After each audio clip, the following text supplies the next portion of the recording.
YouTube, Beautiful Bones, episode 10. Alright, this episode was pretty good. Still raises a lot of questions to me.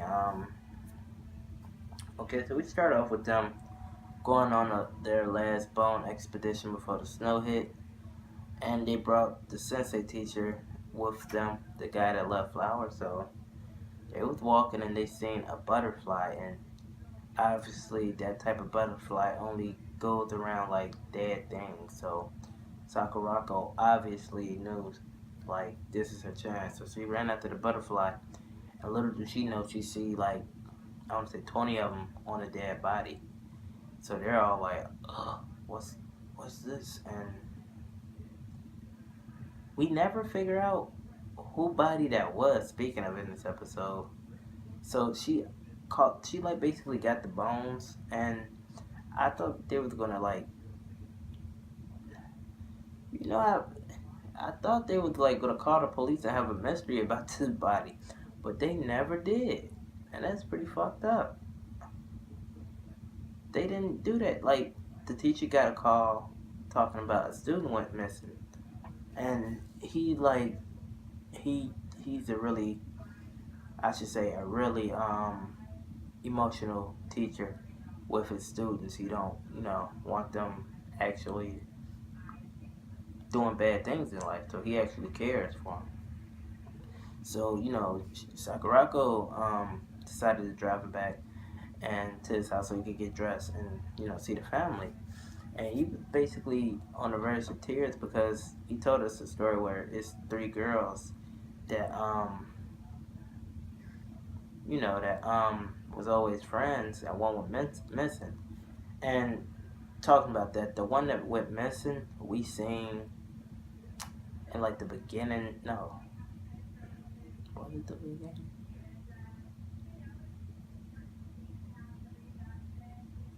I want to say it was the end of last episode. Was it? I don't know. It was just a scene where it's like this girl walking out the house, obviously with a dog, and she's like, "All right, I'm about to come fly to you now." And she was looking at the moon, so I was like, "What?" It's kind of weird. So after that scene was it,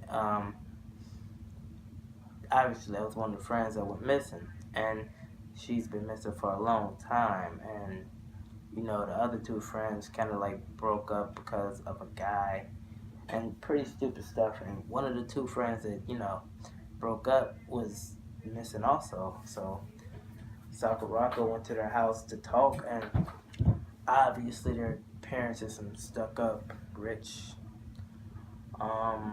uppity family, basically.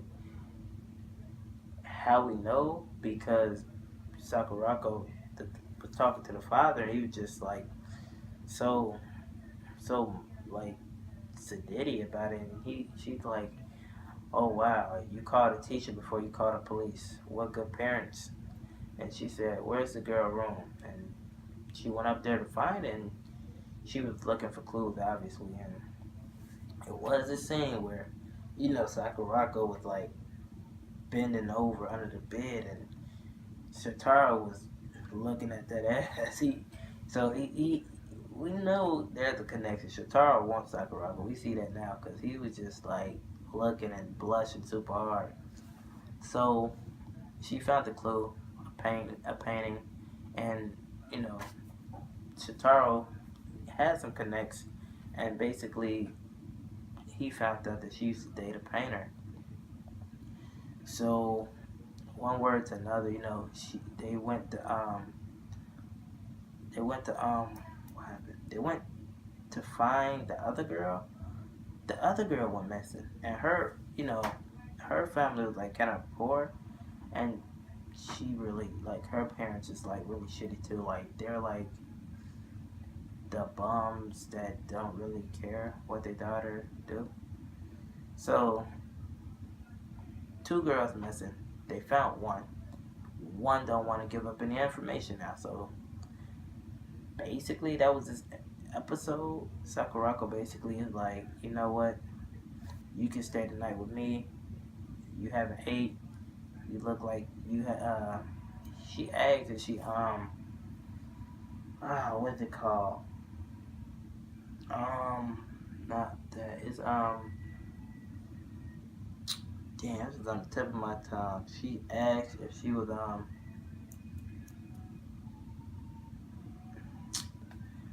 I can't think of it, but when girls don't really eat what they eat but throw it up, I forgot what it's called.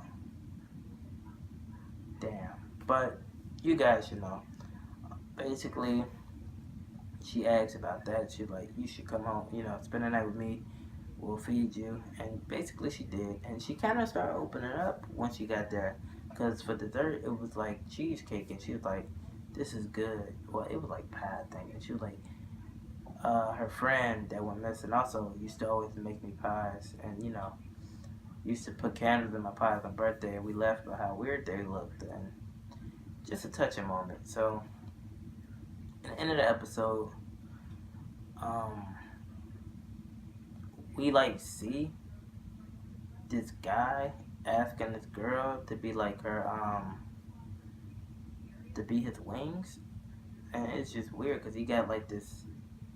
I don't know if it's like a weapon, but it's like a sharp cutting tool, I guess, and I don't know if the guy's a murderer or if he's making him commit suicide, but he's definitely a guy that needs to be found and put in jail.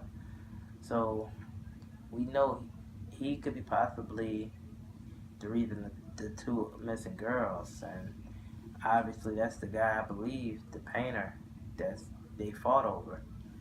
So it's just a bunch of mysterious stuff going on right now, and I need answers.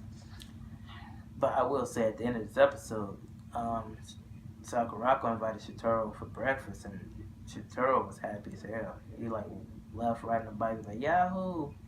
And then we seen that guy again with the weapon. And I'm like, I know he ain't following Shitaro, so I'm like, you better watch his back. But I will say Shitaro do have the hots for Sakurako. I want to see what's gonna happen. And then it was like, that was last episode. Never mind. It was like this weird moment last episode was like with the grandma. She was like, you know the boys, and she was like, yep, I know. And I'm like, what is he? I'm like, his name is Shitaro, and I'm like, what the hell does that mean? So I'm confused, and these next 2-3 episodes better give me a lot of answers. So tell me what you guys think about Beautiful Bones so far. It's a pretty alright anime. It's not in my top, 5 or 10 of the year, but it's alright. And speaking of that, I will be giving you guys a top 10 anime of the year at the end of this year. So I've been working on that, and I have to say this is probably the hardest choice I've ever made in life. The hardest. It's so many like good animes. I didn't know how to like just decide on 10, but that's for another video. Peace out, YouTube.